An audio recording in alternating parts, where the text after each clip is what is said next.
Quiero entrar de lleno en algo que titulé el día de hoy, rómpase en caso de emergencia. Y rómpase en caso de emergencia, la verdad es que lo que te quiero compartir es algo que surge el día de ayer. Realmente el día de ayer tenía planeado seguir con la línea de predicación que llevo respecto a la parte de la restauración. Y te quiero compartir algo muy hermoso, ¿no? Porque esto realmente fue algo que llegó a mi corazón a través de la palabra, mientras estaba atendiendo algo que era una emergencia de aquí en la iglesia. El día de ayer, después de muchos años, trataron nuevamente de forzar nuestra entrada, y la gente que lo hizo vino muy enfocada, porque volaron literalmente las guardas de seguridad de una puerta de seguridad. Entonces fue un ataque muy enfocado respecto a lo que se intentaba hacer y la manera en que se intentaba hacer. Afortunadamente los candados sujetaron bien la puerta y no pasó a mayores. Sin embargo, recibo la llamada. Y pues obviamente no es recibe la llamada nada más, es ¿qué vas a hacer al respecto? Entonces, cuando hay una emergencia, me acuerdo el día de ayer que le decía a mi esposa, bueno, tenemos que buscar la manera de que esto quede bien. Y a lo largo de la vida, si vives lo suficiente, te vas a dar cuenta de que la vida tiene emergencias. Una puede ser una cuestión material, otras pueden ser mucho más graves. La escala depende de la vida de cada uno. Y francamente nunca voy a menospreciar el dolor que cada uno ha pasado, porque solamente delante de Dios está expuesto. Hay cosas en la vida que llegan de manera súbita, que llegan sin prevenirte, y por muy formado que estés llegan y causan una agitación, un diagnóstico, una pérdida.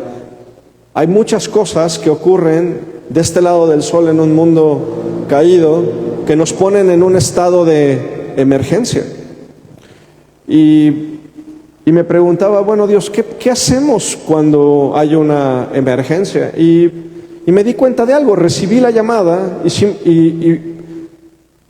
y lo que se tenía que hacer para mí fue realmente sencillo entenderlo. Tenemos que cerrar y asegurar a como dé lugar. Esto tiene que quedar, y tiene que quedar hoy.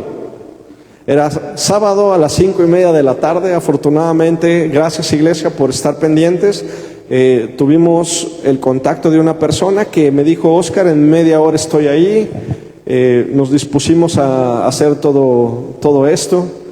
Recordé tiempos muy interesantes porque pues ahora sí que me fui ayudante de soldador, de herrero el día de ayer, y fue muy interesante porque cuando no estás acostumbrado cometes muchos errores, ¿no? Me decía el señor que se llama Gabriel, con quien estoy muy agradecido por haber venido, me decía, a ver, sujétale aquí, y le sujetaba y de repente se me movía y como que me volteaba a ver como, no sé si decirte que me sigas ayudando o no me estorbes, pero realmente estaba poniendo mi mayor empeño en eso, y me acordé de lo que yo he dicho, ¿no? Para servir hay que ser competente. Y a veces cuando no estás habituado te sientes incompetente. Afortunadamente, con paciencia y con un buen trabajo, en conjunto logramos hacerlo, ¿no? Y estaba yo fuera de aquí de la iglesia y preguntándome, Señor, para mí fue claro lo que tenía que hacer. Tenía que ir y concretar esto. En un estado de emergencia, ¿qué es lo que tenemos que hacer? ¿Cuáles son los pasos que tenemos que seguir cuando nuestra vida entra en un estado de emergencia? Y esto es lo que te quiero compartir el día de hoy. ¿Para qué? Para que un estado de emergencia no se convierta en un estilo de vida. ¿Sí? Y esto es algo que te quiero compartir el día de hoy con todo el corazón, porque las noticias nos dicen que hay un estado de emergencia. Pero Dios nos dice que guardemos la calma, que Él ha vencido. Y quiero el día de hoy regalarte algo de lo que el Señor puso en mi corazón a través de su palabra. Y para esto quiero que algunos nos acordemos. Va a haber otros chicos como del 2000 para acá que no van a entender de lo que les estoy hablando, pero a los que somos más vintage, o sea, más como figuras de acción, de colección, es mi manera bonita de decirlo, ¿no? No sé si recuerdes que había un programa en la televisión que se llamaba Rescate 911. ¿Quién se acuerda de Rescate 911? Y era muy curioso, a mí me llamaba mucho la atención porque aparte la voz, las traducciones en aquel entonces se escuchaba la voz en inglés y una voz de fondo medio mal traducida, exageradísima, que mostraba la traducción. Entonces escuchabas a la persona en primer plano hablando y era: oh sí, lo recuerdo muy bien. Yo estaba muy tranquilo en mi habitación cuando de repente pasó esta tragedia. Entonces llamé al 911. Y te hablaban de todo lo que esta gente entrenada de Rescate 911 hacía. Personalmente me encantaba el programa. Y no me encantaba por la voz, porque de la voz todos podemos hacer una broma. Pero me gustaba mucho las diferentes maneras en que los rescatistas abordaban cada una de las emergencias. Y las emergencias podían abordar desde algo muy fuerte, como ir a rescatar gente en medio de la nada a través de helicópteros y cosas así, como salvar a un perrito que a alguien se le cayó en un hoyo, ¿sí? Entonces, todo lo que se tenía que hacer, los recursos que se invertían para atender una emergencia. Lo que más me llama la atención aquí es que la gente tenía un número al cual llamar, el 911, que al día de hoy también es el número al que nosotros podemos llamar en caso de una emergencia. Anteriormente creo que era asterisco 111 o asterisco 011, no me acuerdo. Sí, a lo mejor algunos se acordarán. Y quiero hablarte de cómo empezó esta línea del 911. Por allá en los años de 1968, más o menos, la compañía más importante de telefonía en Estados Unidos era AT&T. Entonces, junto con el gobierno de Estados Unidos, anteriormente cada estado tenía un número de emergencia que era difícil de recordar. Había números que eran como el de Locatel, ¿no? No sé si se acuerdan de cuál era el número de Locatel. 5688722, me acuerdo, el jingle era muy bueno. Algunos van a decir: pastor, usted ya está viejo. Pues sí, o sea, la verdad es que sí, ¿no? Que ahora es como la formación de la selección mexicana, 5688722, porque nadie sabe en dónde está, ni qué va a hacer. Pero el asunto es que eran números difíciles de recordar, entonces de repente voy a hacer otra analogía que una generación no va a entender, pero anteriormente había unas cosas llamadas teléfonos ¿de qué? De disco, válgame Dios, teléfonos de disco. Entonces, era un círculo como ese, donde tú girabas y luego le hacía de regreso, tuc, tuc, tuc, tuc, tuc, tuc, tuc, tuc, tuc, tuc, tuc, tuc, y luego volvía así. Entonces, si alguien le estaba dando un infarto en lo que tú marcabas los 10 dígitos de tu teléfono de emergencia, pues ya, mejor le hablabas a un sacerdote o un pastor para que ya, adiós. El asunto es que convergieron en que un número fácil de recordar era el 911. Primero porque era prácticamente el número 9, estaba abajo, podías hacer la digitación rápida y luego nada más era 1. Y había una respuesta rápida. Y la primera llamada al 911 fue realizada el 16 de febrero de 1968 en Haleyville, Alabama.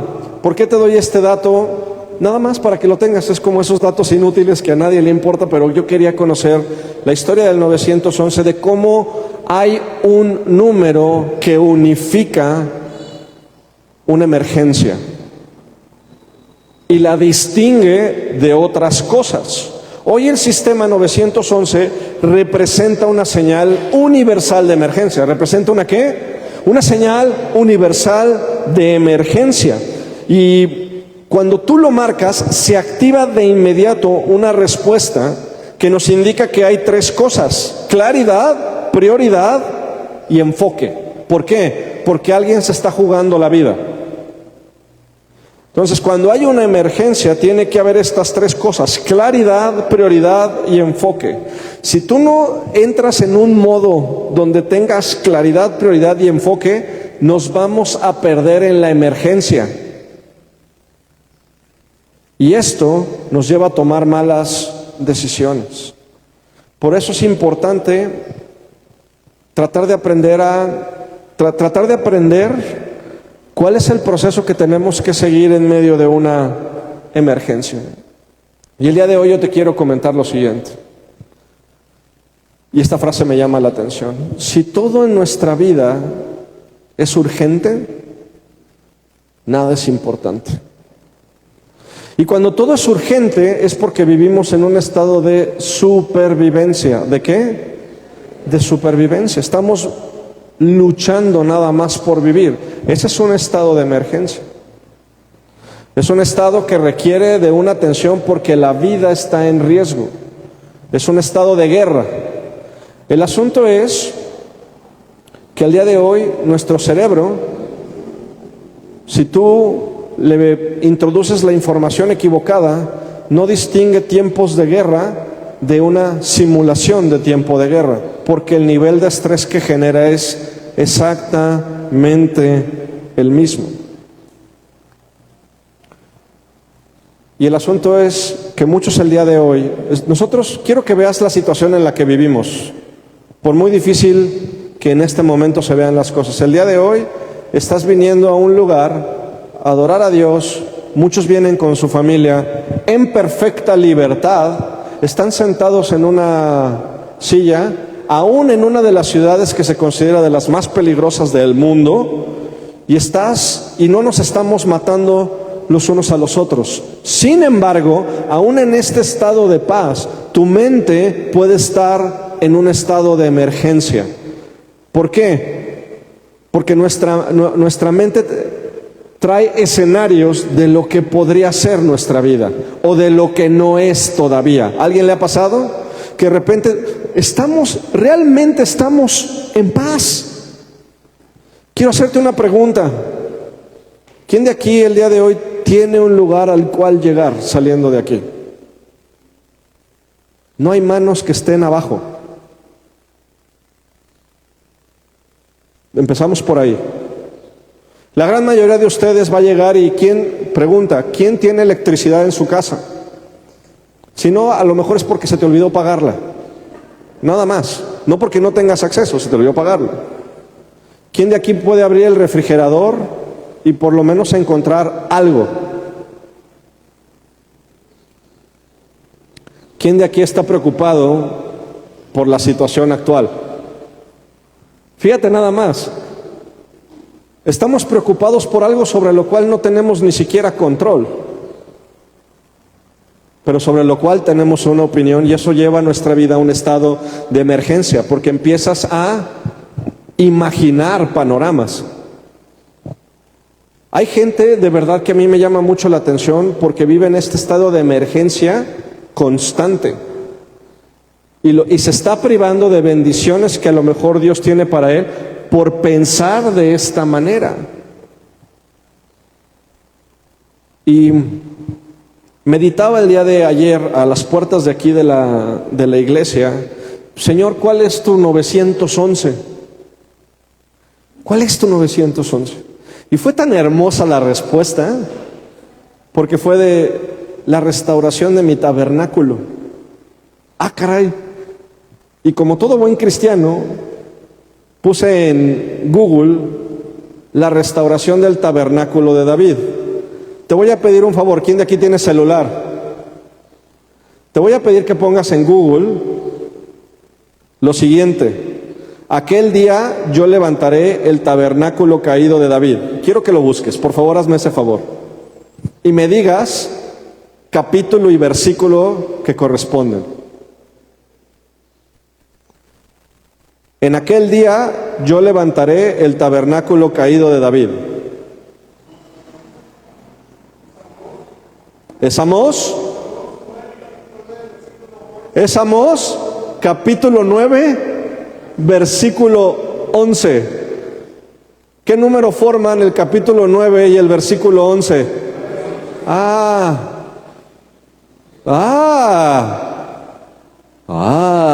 Dije, no te pases, Dios.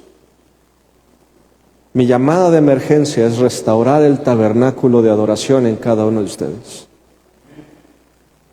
Amós 9:11. Quiero que vayamos a esto. Dice, Señor, ¿cuál es tu línea de emergencia? ¿Cuál es tu 9:11? Y quiero que lo leas porque no solamente se queda ahí, sino hay una cosa preciosa en este sentido. Dice, en aquel día yo levantaré el tabernáculo caído de David y cerraré los portillos. Los portillos en griego es las grietas. Las grietas por donde el enemigo se ha colado. Dice, yo cerraré los portillos y levantaré tus ruinas y lo edificaré como en el tiempo pasado, para que aquellos sobre los cuales es invocado mi nombre posean el resto de Edom y a todas las naciones, dice Jehová, que hace esto. Quiero que veas esta parte, porque los estados de emergencia nos llevan a buscar a Dios. ¿Estás de acuerdo? ¿Quién ha buscado a Dios en medio de una emergencia? ¿Y quién de repente dice, Señor, no veo tu respuesta en medio de esta emergencia? Ok, muchas veces es porque tenemos el número equivocado, no el de Dios. Porque ya vi que hay algunos que tienen el WhatsApp y me dicen, ayer Dios me habló y me dijo que yo tengo que ser el pastor. Pero ese no es el asunto. Quiero que veamos algo aquí importante porque nos da una estrategia bien clara. La primera llamada de emergencia es la restauración de nuestra adoración. Un estado de emergencia te hace enfocarte en lo urgente, no en lo importante. Pero Dios dice que cuando Él restaura lo que es importante, entonces no hay emergencia. ¿A qué me refiero con esto? Y de verdad le pido a Dios que me dé sabiduría en esto. Porque no solamente para ahí, dice, yo voy a restaurar el tabernáculo de David. Y luego si vamos al versículo 13 dice, he aquí vienen días, y quiero que escuches esto, he aquí vienen días, dice Jehová, en que el que ara alcanzará al segador y el pisador de las uvas al que lleve la simiente, y los montes destilarán mosto y todos los collados se derretirán, y traeré del cautiverio a mi pueblo y edificarán ellos las ciudades asoladas y las habitarán, plantarán viñas y beberán el vino de ella y harán huertos y comerán el fruto de ellos, pues los plantaré sobre su tierra y nunca más serán arrancados de la tierra que yo les di. Así ha dicho Jehová. Fíjate nada más, no solamente nos está dando la línea de emergencia de cómo Él va a hacer esta restauración, sino también lo que pasa cuando somos restaurados, de cuál es el final, de que Dios no tiene emergencias. Y si nosotros somos sus hijos y coherederos con Él, lo que tenemos que hacer es alinearnos a esta línea de vida, que es la restauración del tabernáculo de David. Ahora, ¿qué era el tabernáculo de David? Porque esto lleva a otra pregunta, porque yo recuerdo que había un tabernáculo de Moisés en Gabaón, y era el tabernáculo que estaba construido, y había secciones, y había velos, y había todo este proceso litúrgico, todo este proceso de rituales para acercarse a la presencia de Dios. ¿Por qué hablaría del tabernáculo de David?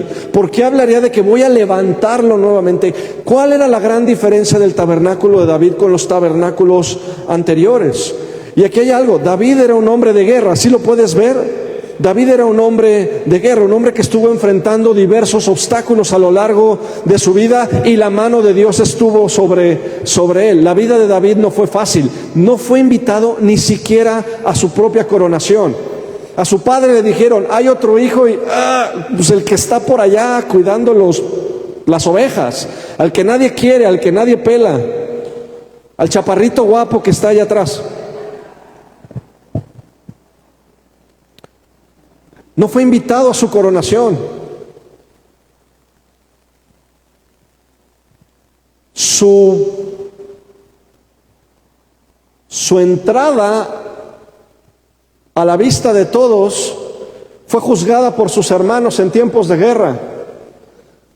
A David se le dio un Goliat para entrar en la imagen pública, y nosotros nos quejamos de que a veces hay gigantes murmurando a nuestra vida esas emergencias.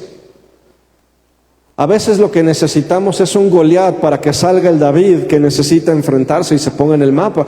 Pero no solo esto, imagínate nada más, David le da la victoria al pueblo, derrota al gigante, se casa con la hija de Saúl. Tú dirías, ya estuvo. Y espérate, lo más bonito, su familia no tendría que volver a pagar impuestos. Qué padre, ¿no? O sea, imagínate nada más, adiós reformas fiscales, adiós todo, venga tu reino. O sea, qué padre, ¿no? Y uno podría decir, ante tal situación ya estoy del otro lado, y no, de repente es perseguido por su suegro. Algunos ya están dándole sentido a sus vidas en este momento. Pero ese no es el punto. David era un hombre que estaba en constante pelea, pero cuando Dios le da un tiempo de reposo, lo primero que hace fue restaurar el tabernáculo de adoración. Y quiero que me acompañes por favor a Primera de Crónicas 16:7. Porque aquí hay una parte muy importante para esa línea de vida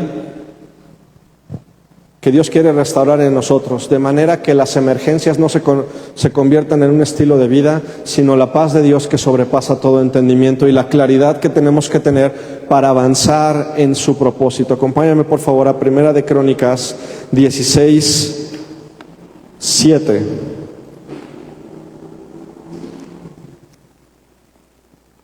Levántame la mano si ya estás ahí. Fíjate nada más. Y es cuando David trae el arca del pacto, después de haber estado en la tierra de Obed-Edom y haber bendecido a Obed-Edom. Familia, a lo que me quiero enfocar en este momento es a que David, después de tiempo de guerra, entendió cuál era nunca dejó de ver cuál era su prioridad. Su prioridad siempre fue la presencia de Dios y la adoración. David, dentro de sus múltiples facetas, era un adorador. ¿Era un qué? Era un adorador. A veces hemos dejado la adoración para el ministerio de alabanza, pero toda nuestra vida es un acto de adoración y siempre estamos adorando. El asunto es ¿a qué y a quién? Toda nuestra vida es un acto de adoración. Lo que hace la diferencia es a quién adoramos y en qué momento. Cuando nuestra adoración deja de ser a Dios, no es que dejemos de adorar, adoramos otra cosa. Nos podemos adorar a nosotros mismos o podemos adorar lo que el mundo nos ofrece como un paliativo, como algo que sustituye a Dios, y eso nos causa ansiedad. Te voy a hacer una pregunta. ¿Cuántos de ustedes de repente hacen un negocio y les va bien? Y de repente dices, chin, no sé cuánto esto dure. No sé si me lo vayan a quitar. Mejor no lo hago porque me va a caer Hacienda. Mejor no compro y le empiezas a poner peros a la bendición. Escúchame bien lo que te digo. Muchos de nosotros no estamos siendo bendecidos porque estamos adorando a alguien que no es Dios y no estamos siendo agradecidos con lo que Él nos da. Y Dios no se quiere esconder de nosotros, pero tampoco quiere que estemos viviendo constantemente en angustia. Y quiero que veas cómo David llega delante de Dios a restaurar su adoración. Porque ¿qué pasa cuando estamos en un momento de crisis? ¿Cómo llegamos delante de Dios? Señor, ayúdame con esto. ¿A poco no? Y está bien, vas al doctor cuando te sientes mal. ¿A poco no? ¿O quién va al doctor a saludarlo? De doctor, pasaba por aquí nomás a decirle que muchas gracias. Oiga, señor, me quedó a deber. No, pues yo nomás vengo a saludarlo, doctor. Pues, sí, Vamos al doctor cuando tenemos algún tipo de dolencia. Y está bien. A veces también acudimos así delante de Dios. Y Dios en su misericordia lo sabe y nos ama. Sin embargo, hay una cosa que tenemos que aprender de cómo David se acercaba delante de Dios. Porque nuestra emergencia, familia, no es una emergencia para Dios. Dios no tiene emergencias. Dios tiene el control de todo. ¿Sabes cuál es nuestra verdadera emergencia? Encontrarnos con Él en medio de la tribulación. Porque esa es la promesa que nos hace. Y el día de hoy se nos vende un evangelio muy barato, donde llegar delante de Dios quiere decir que todas nuestras broncas se van a acabar. Dios en su misericordia nos transforma para que muchas veces dejemos de cometer los errores que nos están metiendo al hoyo y entonces nuestra vida empieza a ser transformada. Pero no nos dice, hijo, a partir de hoy tu vida va a ser sobre nubes.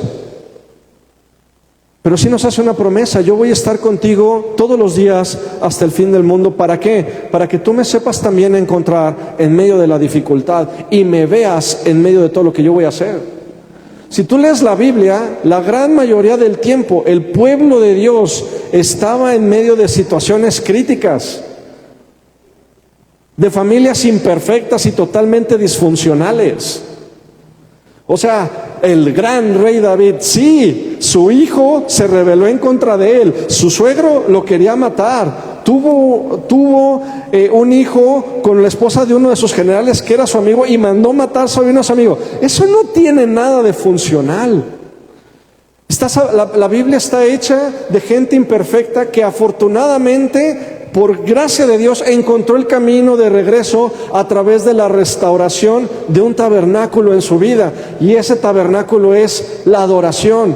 Porque cuando vamos delante de Dios en adoración, podemos rendirnos delante de Él, arrepentirnos de lo que nos tenemos que arrepentir y encontrar el camino de regreso a casa, familia.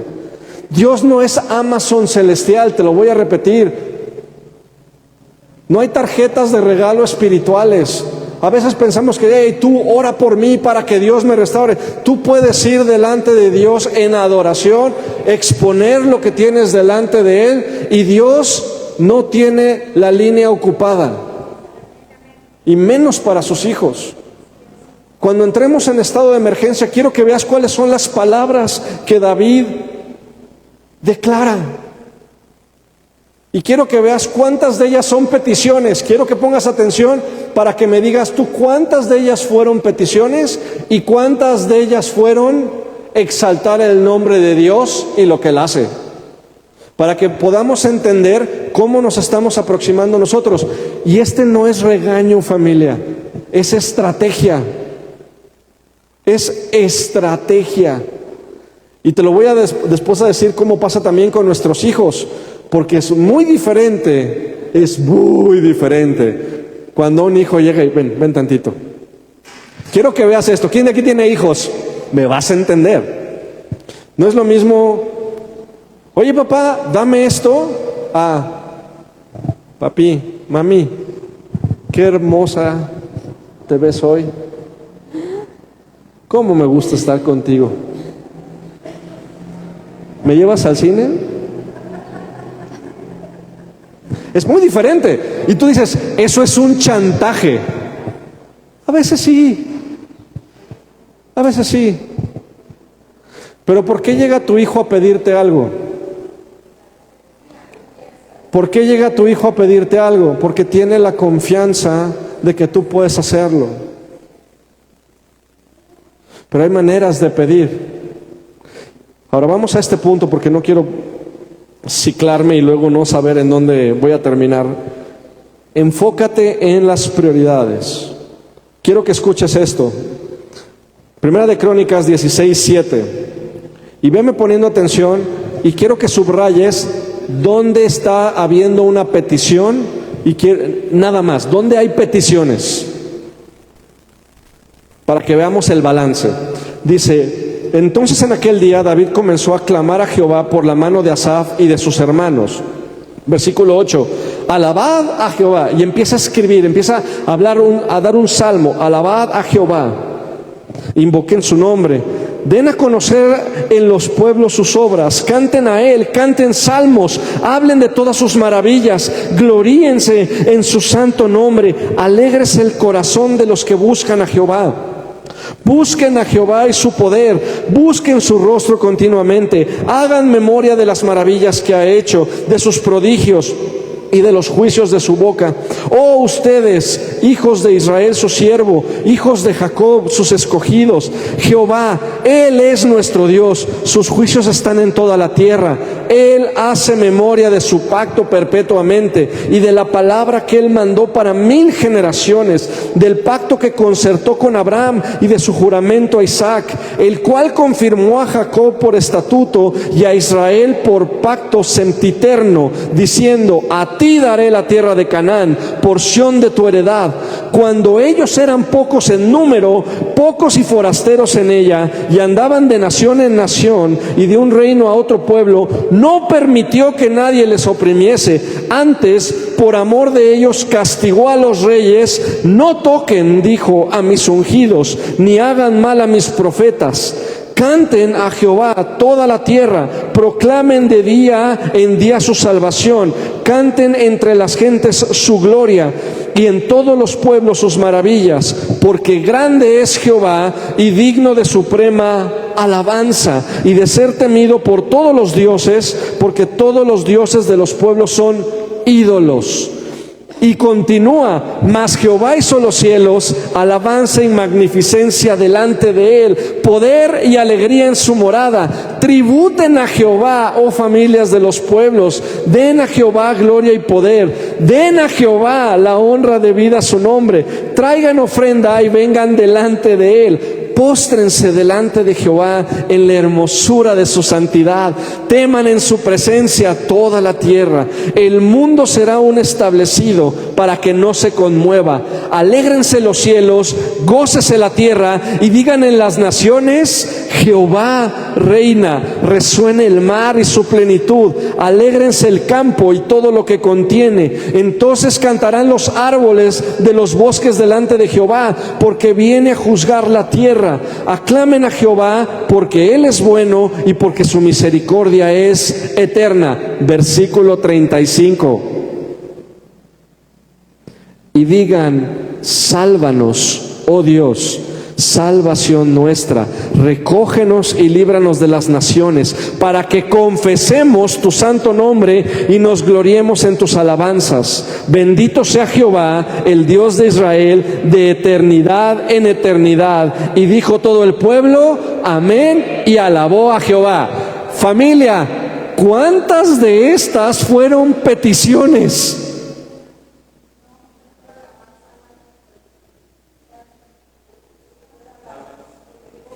Versículo 35: sálvanos, oh Dios, salvación nuestra, recógenos y líbranos de las naciones. Recógenos y líbranos de las... Todo lo demás es una exaltación al Rey de Reyes. Es recordar sus bendiciones, es recordar sus palabras y recordar sus promesas. No estamos en estado de emergencia, familia. Nos hemos olvidado muchas veces de lo que Dios ya hizo. Nos hemos olvidado de lo que Él sí está haciendo, y muchas veces por ver lo que no está, olvidamos lo que sí es.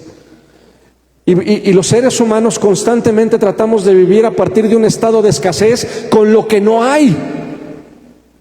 Pero ¿qué tal si nos enfocamos en lo que sí es? Vamos a ver que tenemos más que agradecer que pedir. Y la petición es: Señor, sálvame. Recógeme, nada más, tómame en tus brazos. No hay nada más que quiera sino estar delante de tu presencia. ¿Por qué? Porque cuando estoy delante de tu presencia y guardado por ti, entonces puedo tener paz, la paz que sobrepasa todo entendimiento. Y aquí hay 5 puntos que resalta David en este salmo. Y esta es tu línea de emergencia. Esta es la manera en que nos comunicamos con Él en medio de las situaciones críticas. 1, recordando su poder. recordando que tenemos un Dios que sobrepasa todas las cosas, que no tenemos un problema grande, que tenemos un Dios que tiene el control aún en medio de nuestro problema. Y por esto, de verdad, no estoy minimizando el dolor, pero también hay una cosa: el 90% de nuestras situaciones es porque tomamos un papel de víctima ante las circunstancias y evitamos tomar responsabilidad de lo que nos corresponde. Entonces vamos con Dios queriendo que cambie nuestras circunstancias, pero no que establezca su reino en nosotros. Cuando nosotros vamos a buscar a Dios por emergencia, lo primero que tiene que ver es el estado de nuestro corazón, si estamos en el estado correcto para ser ayudados, si hay signos vitales en nosotros. Dice aquí que lo primero que Él reconoce es su poder. Después habla de su fidelidad. Él hace memoria de su pacto. Tenemos que recordarnos a nosotros. ¿Qué está haciendo David aquí? Recordarse a sí mismo quién es Dios. En medio de una emergencia, tú y yo nos tenemos que recordar a nosotros mismos quién es Dios. Porque cuando recordamos quién es Dios, entendemos cuál es la perspectiva de nuestra situación. Señor, has sido tan grande y misericordioso en mi matrimonio. Señor, me has hecho librar tantas batallas contigo. Me has bendecido con hijos, con una mujer increíble y todo. Señor, la pelea por el control remoto no tiene mayor trascendencia.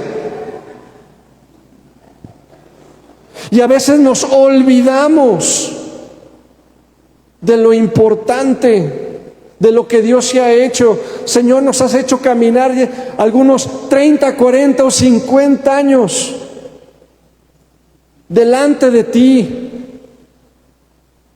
Y el día de hoy me enojo porque no me saludó bien.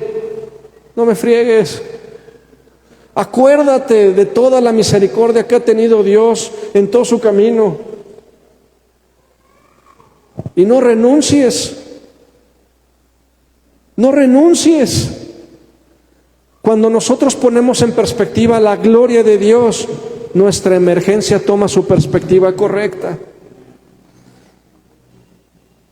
Y entonces, familia, te voy a decir algo que no te va a gustar.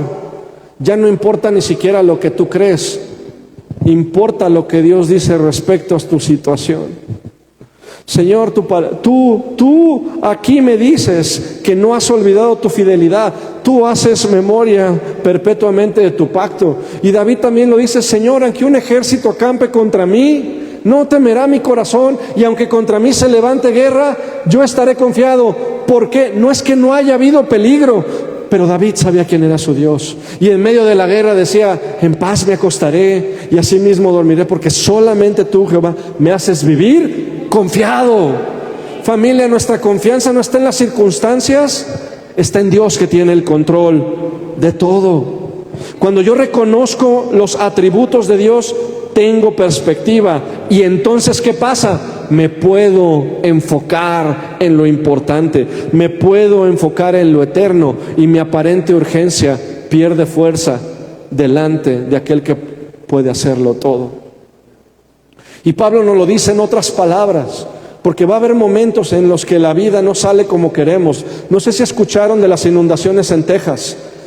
Creo que 27 o 17 niñas de la edad de nuestros hijos se fueron a dormir dándole la gloria a Dios y despertaron abrazándolo a Él. Y mucha gente decía: ¿pero por qué? Si eran hijos de Dios. Y yo no lo entiendo. Y ayer me llegó un mensaje de una persona de Estados Unidos con la que yo viví un campamento de verano en Pensilvania. Su nombre es Amanda. Amanda y Aarón son hermanos. Yo estuve viviendo con ellos en Pensilvania en un verano cuando éramos chicos. Y mandó una imagen donde esas niñas están siendo abrazadas por Cristo. Familia, va a haber momentos que no vamos a entender lo que está ocurriendo ni por qué. Y Amanda decía: yo me voy mañana a un campamento. ¿Cómo le digo a los papás que tengan confianza? ¿Cómo le digo a los papás de las niñas que me están confiando que todo va a estar bien? Y Pablo lo dice: Para mí, el vivir es Cristo y el morir es ganancia. Y qué bonito lo decimos, hasta que algo pasa que no podemos entender. Yo no sé por qué Dios no sanó a mi abuelo de Alzheimer, no lo sé. Y cómo lo vi a quien fue prácticamente mi padre, porque viví con él de los 1 a los 6 años, sin demeritar y sin dejar de honrar a mi padre, porque mi padre fue un muy buen padre también. Pero yo conocí una bondad impresionante y un hombre fuerte, valiente, grande, dadivoso y todo. Verlo deteriorarse y decir, Señor, ¿por qué? ¿Por qué así? Hay cosas que no entendemos. Pero lo que quiero decirte, familia, aquí es que tú y yo no necesitamos caminar con lo que no entendemos, necesitamos caminar con lo que sí sabemos. ¿Qué sí sabemos? Que Dios es bueno, que sigue en el trono, que su mano no se ha alejado de nosotros, que soy su hijo, que me ama y que va a estar conmigo todos los días hasta el fin del mundo. En este siglo o en el que viene, la gloria es para Él y toda nuestra vida lo refleja. Amén. Amén. Y este también es el llamado de Cristo. Jesús también hace un llamado de emergencia, que no es un ritual, es un acceso directo. Y familia, por favor, y te lo digo, iglesia, porque a veces como iglesia nos enfrascamos en rituales. Señor, que si la alabanza va al principio, que al final, que si la adoración y primero esto y primero el otro. Te voy a decir algo. Tienes un acceso directo. El ritual, déjalo, el ritual está de más, porque a los seres humanos nos gusta tener rituales, nos gusta tener costumbres, y cuando nos sacas de la costumbre, la secta de los fariseos también hablaba de esto con los apóstoles, y llegan con Pablo, porque hay una situación donde le decían, ahora se tienen que circuncidar, y Pablo les dice, a ver, espérenme, no, vivimos en una libertad nueva. ¿Y sabes qué porción de la escritura citan? Amós 9:11. El mismo versículo dice, hey, no va por aquí, necesitamos restaurar la adoración. Ya no hay rituales. La adoración con Moisés era ritualista, la adoración con David estaba abierta, y lo puedes leer en Crónicas, donde él estableció sacerdotes para que la adoración fuera 24/7, 24/7, 24/7. Hoy tú y yo no necesitamos un tabernáculo de adoración, porque el tabernáculo ya está dentro de nosotros. Lo que tenemos que sí es restaurar nuestra adoración para que no vivamos en un estado de emergencia, sino en un estado de gracia. Jesús hace este llamado. ¿Y cuál es el llamado que hace? Mateo 11:28-30 dice, vengan a mí los que están trabajados y cargados, y yo les haré descansar. Y el trabajo y la carga no solamente son trabajos y cargas físicas. ¿Quién de aquí se ha sentido trabajado y cargado mentalmente, emocionalmente, espiritualmente, ministerialmente? Ayer yo estaba fundido, tirado ahí en la puerta, cansado. Y te voy a comentar por qué, y te lo voy a decir abiertamente, no con drama, ni como víctima, ni como queja. Ayer recibí una llamada, hay que hacer esto, no hubo drama, le dije a mi esposa, ahorita vengo, ¿y qué pasa? Vas y resuelves lo que tienes que resolver, se acabó. Pero llega un momento en que estaba recargado en la pared y decía, Señor, ¿qué estoy haciendo aquí?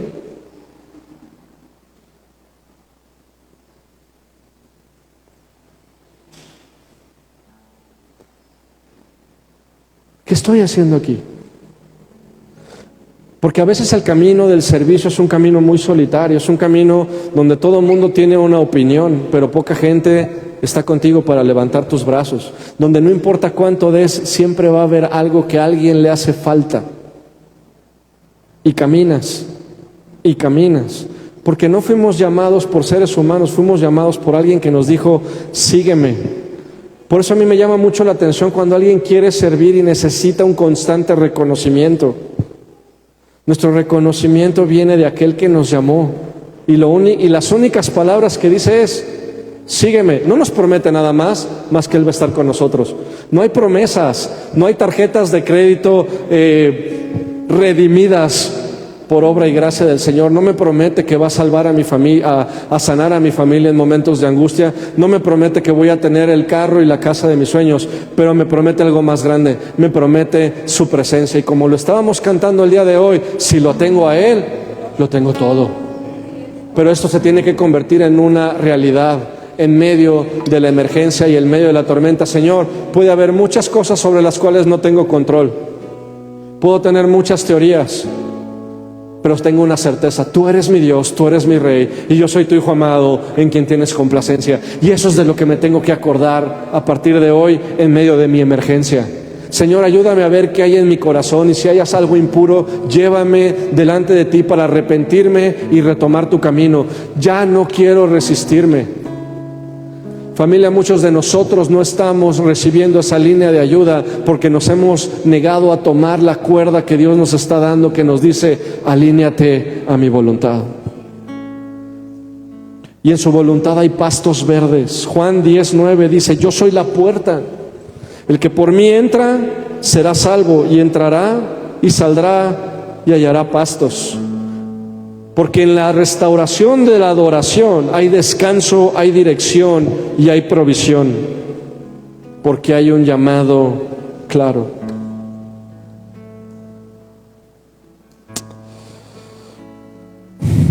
Y quiero terminar con esto, según yo.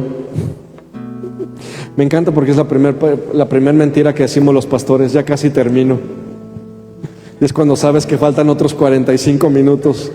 No se crean, voy a tratar de ser muy concreto. Familia, en medio de la emergencia, quiero que sepas que tu línea está abierta, que no necesita intermediarios y que Dios sí contesta. ¿Sí? Dios no te deja en visto. Dios no te dice: el número que usted marcó no está disponible. Dios sabe porque conoce el tono de tu voz y las huellas de tus manos.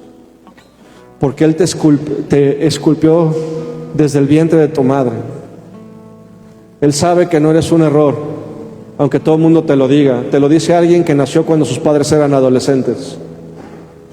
No hay error, hay destino, hay propósito. No hay emergencia, hay prioridad. Hay gloria y hay gracia. En Hechos 15, 16, 18, cuando hay esta pelea con los fariseos, Jacobo, que también es Santiago, hermano de Jesús, retoma la profecía de Amós y les dice: después de esto volveré y reedificaré el tabernáculo de David que está caído, y repararé sus ruinas y lo volveré a levantar, para que los hombres busquen al Señor. Señor, mis hermanos, tú y yo a lo mejor no necesitamos más recursos, necesitamos más de Dios. Porque a veces podemos tener recursos y no saber qué hacer con ellos.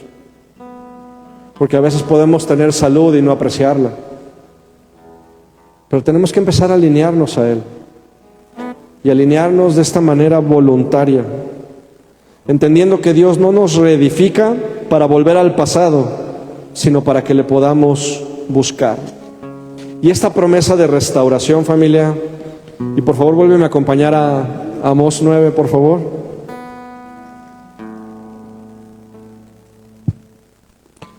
Es una palabra profética cargada de esperanza y poder, pero no es una profecía como las que queremos recibir el día de hoy, que únicamente se trata de imponer manos y darnos una línea de tiempo y decirnos que Dios va a cambiar nuestra vida de un momento para otro sin que nosotros tengamos que hacer nada. Claro que hay gracia y claro que Dios sigue hablando, pero yo quiero hablarte conforme a su palabra.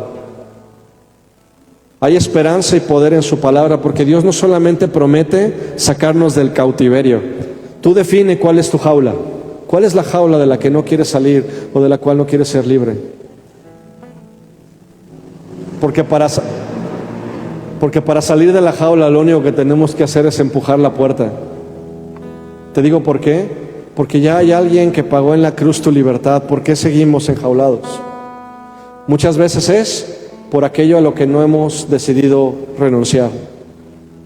¿Por qué? Porque muchas veces esa justificación, ese papel de víctima, es lo que justifica tu comportamiento. Y si fueras delante de la cruz a decir, Señor, yo ya soy libre y renuncio a esta acción, ya no tienes justificación para seguirte comportando igual. Y hay gente que ha construido su vida en esa justificación. ¿Qué pasa si se la quitas? Pues permanece enjaulada. Dios no promete solamente liberarnos del dolor, de la ansiedad o de las cadenas que tú o el enemigo han levantado. Él promete. ¿A qué me refiero? ¿A qué me refiero con esto? Quiero encontrar el versículo para leértelo todo. Porque después de que el tabernáculo es restaurado, hay una promesa para ti y para mí. Y eso es lo que quiero que te lleves hoy. ¿Es una profecía? Sí. Para ti, sí. Basada totalmente en la palabra. Amós 9:13 dice: He aquí vienen días, dice Jehová, que el ara alcanzará al segador, y el pisador de uvas al que lleve la simiente, y los montes destilarán vino, y todos sus collados se derretirán. Y traeré del cautiverio a mi pueblo, y edificarán ciudades asoladas, y habitarán y plantarán viñas. Escucha bien esto, porque muchos han plantado y no han cosechado. Pero aquí hay una promesa: habitarán y plantarán viñas, y beberán el vino de ellas, y harán huertos y comerán el fruto de ellos, pues los plantaré sobre su tierra, y nunca más serán arrancados de la tierra que yo les di. ¿Qué significa esto?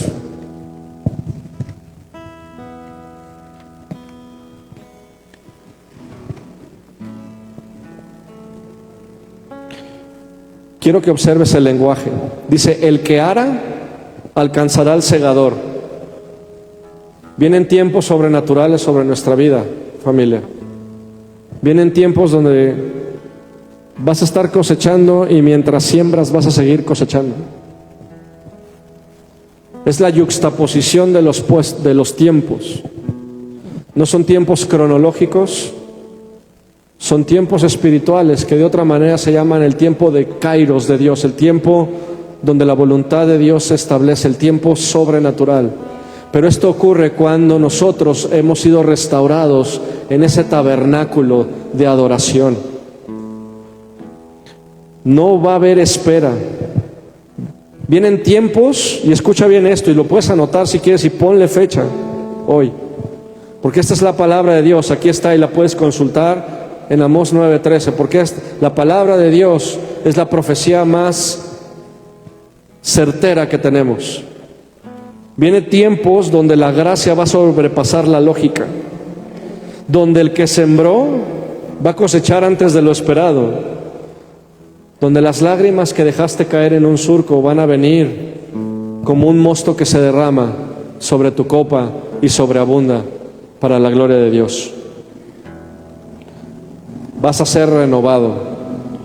¿Y a qué se refiere Dios cuando dice que promete plantarnos? Salmo 1:3 dice: será como árbol plantado junto a corrientes de agua, que da fruto en su tiempo, su hoja no cae, y todo lo que hace prospera. Aquí hay una distinción importante. No dice que vas a ser sembrado, dice que vas a ser plantado. Ser plantado es un movimiento intencional. Quiero que veas esto: es un movimiento totalmente intencional, es un acto de intención divina. ¿Por qué? Porque Dios nos va a colocar en el lugar donde hay agua, donde hay crecimiento y donde hay firmeza, donde nuestra hoja no cae, donde nuestras temporadas no van a pasar en balde, donde somos prosperados no por nuestra fuerza, sino por su fidelidad. Sino por su fidelidad. Para que también se cumpla lo que dice Isaías 6:13. Que dice: serán llamados árboles de justicia, plantío de Jehová para gloria suya, para gloria suya. Y cuando habites en casas y cuando Dios te restaure, no olvides quién fue. No somos accidentes espirituales, familia, somos árboles escogidos, robles de justicia, plantío de Jehová. Dios quiere exhibir su gloria a través de nuestras vidas. Y quiero decirte algo, aunque hubo ruina, vendrán frutos. Aunque hubo desolación, habrá habitación. Aunque hubo cautiverio, ahora habrá posesión. Porque Dios está levantando restauradores de tabernáculos de adoración. Gente que sabe adorar aun cuando todo parece estar perdido. Y a los que restauran el tabernáculo les promete: te sacaré del cautiverio, te plantaré y nunca más serás arrancado. Amén. Familia, este es un llamado. La palabra de hoy es para decirte: no vivas en angustia cuando puedes vivir enfocado. No confundas urgencia con prioridad. Porque si todo es urgencia, nada está siendo importante. Vuelve al altar, vuelve a su presencia. Restaura el tabernáculo caído. Ese es tu 911 en el Espíritu. Familia, no va a ser con tus fuerzas. Zacarías 4:6 dice: no con ejército ni con fuerza, sino con mi espíritu, ha dicho Jehová de los ejércitos. Yo estoy aquí para recordarte el día de hoy que la línea de emergencia no está ocupada. Pero sí es un momento de llegar y doblar nuestras rodillas delante de Él para decirle: Señor, restaura tu adoración en mí. Restaura tu adoración para que yo pueda ver y hablar de las virtudes de aquel que me llamó de las tinieblas a la luz. Jesús no está lejos, Él está a la puerta. Y el que entre a través de Él entrará y saldrá y hallará pastos. Amén.